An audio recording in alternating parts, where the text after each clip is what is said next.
Di desa Hirubaja, seorang pemuda bernama Kosim berhasil mendapatkan batu mulia dan hidup makmur bersama istrinya yang sedang hamidun.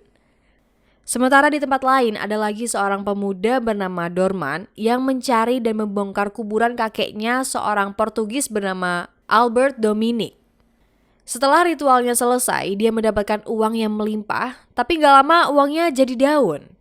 Rupanya arwah Albert ingin dihidupkan kembali dan sebagai gantinya Dorman akan mendapat uangnya. Dan inilah bayi ajaib.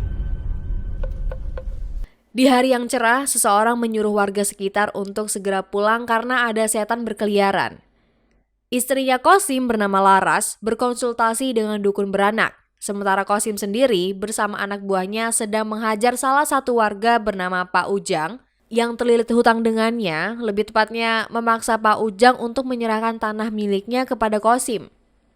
Saat Laras kembali pulang ke rumah, tiba-tiba dia dikejar oleh anjing sehingga membuat dirinya tersesat di hutan dan kelelahan. Warga desa segera mencari Laras, tapi keduluan Dorman dan menculik Laras ke makam Albert. Begitu terbangun, Laras jatuh ke makam Albert dan bertemu dengan penghuninya yang langsung diperkaos. Anjir, aki-aki nafsuan.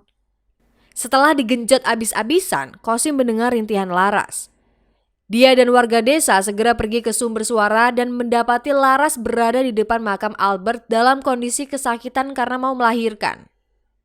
Warga desa segera membawanya ke dukun bayi. Laras sangat kesulitan melakukan persalinan hingga dia perlu ditemani Kosim saking gak kuatnya. Begitu selesai, dukun beranaknya terkejut melihat bayinya masih terbungkus kantung ketuban. Dukun beranak menyuruh asistennya bernama Hetty untuk membawa bayinya dibersihkan sambil ditutup kain untuk menghindari kulitnya gelap. Biasalah, mitos. Baru juga ditinggal bentar, bayinya sudah hilang. Tahu-tahu si bayi udah berambut putih seperti Albert. Dia menghabisi Hetty dengan menggigit lehernya hingga wassalam dan menghilang entah kemana. Setelah dicari kemana-mana, Kosim menemukan bayinya ada di semak-semak. 7 tahun kemudian, Kosim mengadakan perayaan sunatan untuk anaknya. Kosim juga nyalon jadi ketua desa dan sekarang dia didatangi sama saingannya bernama Pak Soleh. Anaknya bernama Didi diarak dan menikmati pertunjukan debus. Di balik atraksi itu, Didi mulai kesurupan dan membuat orang-orang yang kesurupan jadi beneran terluka. Saat Didi mau disunat, tukang sunatnya heran karena Didi gak bisa disunat. Malah pisaunya yang jadi tumpul. Saat azan, Didi malah teriak nutup kuping dan ninggalin tamu. Si tukang sunat berasumsi kalau Didi kayaknya kesurupan. Dukun bayi kemarin mengingatkan Kosim tentang kejadian masa lalu, tapi Kosim gak mau tahu. Nah, sementara itu, tukang foto sunat tadi mendapat sosok Didi yang berubah menjadi Albert. Dia mulai diganggu sama arwah Albert dan berniat memberitahu hal ini pada Kosim. Tapi sayangnya dia diganggu oleh Albert berwujud Didi dan berakhir wassalam karena tertabrak dengan truk. Berhubung anak itu pergi ya, jadinya Kosim gak nemu Didi di kasur. Tapi baru aja mau keluar kamar, Didi udah ada di kasurnya. Sejak kejadian sunatan kemarin, Didi mulai diejek dan diusilin sama teman sebayanya. Salah satu teman setianya bernama Rini membela Didi dan tetap berteman baik dengan Didi. Itu jadi nambah usil salah satu anak bernama Ahmad yang melempar mainan ular ke Rini hingga kecebur dan hanyut di sungai. Didi langsung menolong dan mengantar Rini pulang. Rupanya Rini ini anaknya Pak Soleh. Ini kayaknya gak jadi nyalon deh dua-duanya ini. Jadi besan jadinya.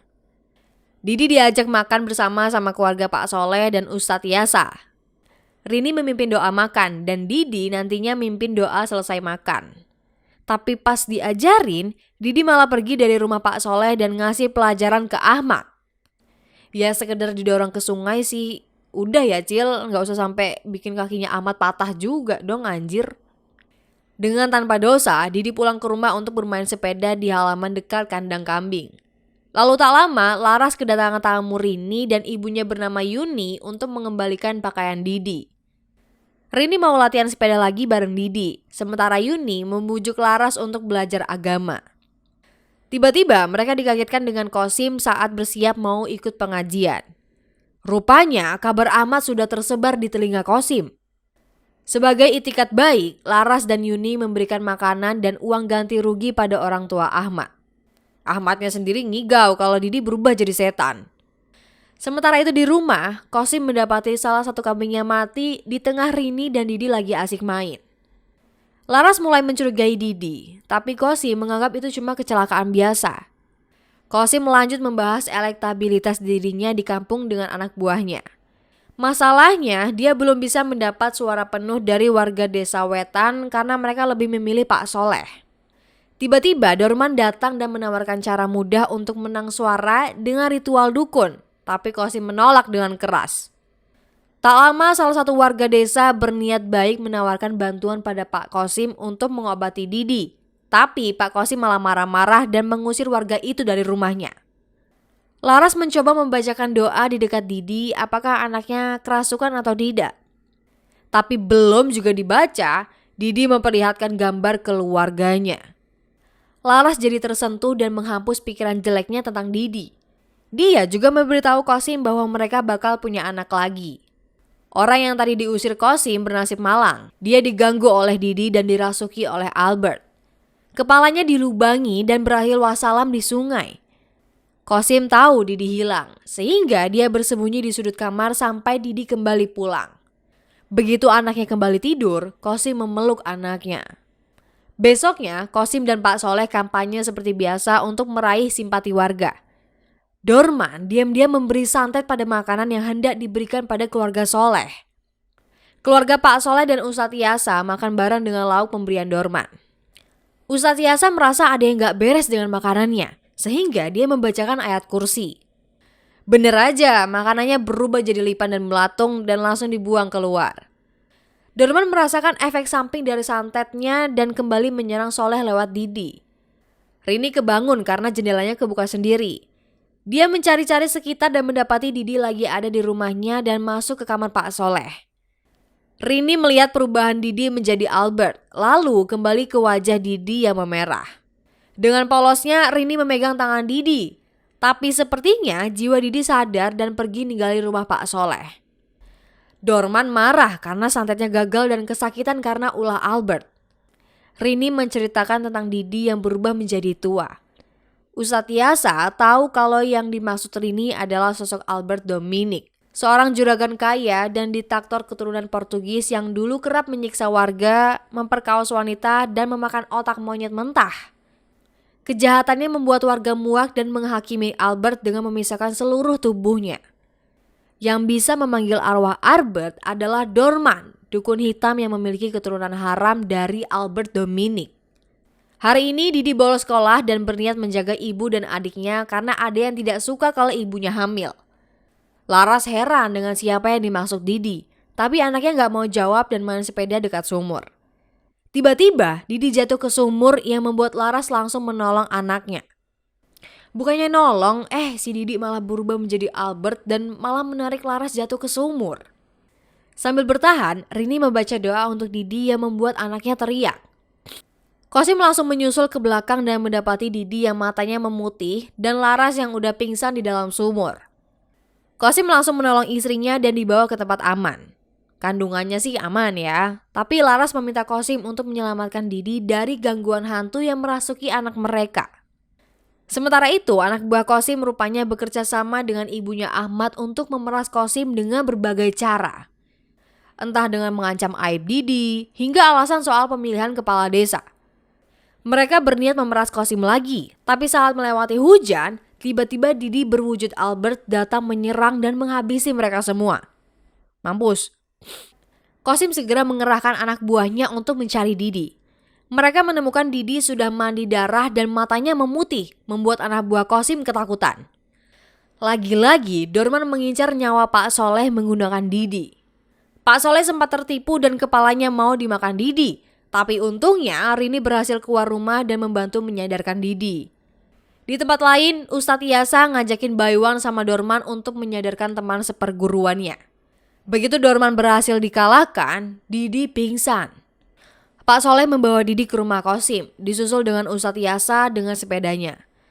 Mereka menyarankan Kosim untuk meruqyah Didi karena ada arwah Albert yang harus diusir. Ruqyah berjalan dramatis. Albert yang ada di dalam tubuh Didi melawan dengan cosplay jadi cicak. Nggak cuma itu, Albert menagih janji Qasim sebelum akhirnya Ustadz Iyasa, Qasim, dan Laras berhasil mengeluarkan Albert dari tubuh Didi. Walah, ternyata batu yang ditemukan Qasim bukan kebetulan, tapi hasil pesugihan. Di akhir cerita, Didi terbebas dari arwah Albert dan Qasim bertobat.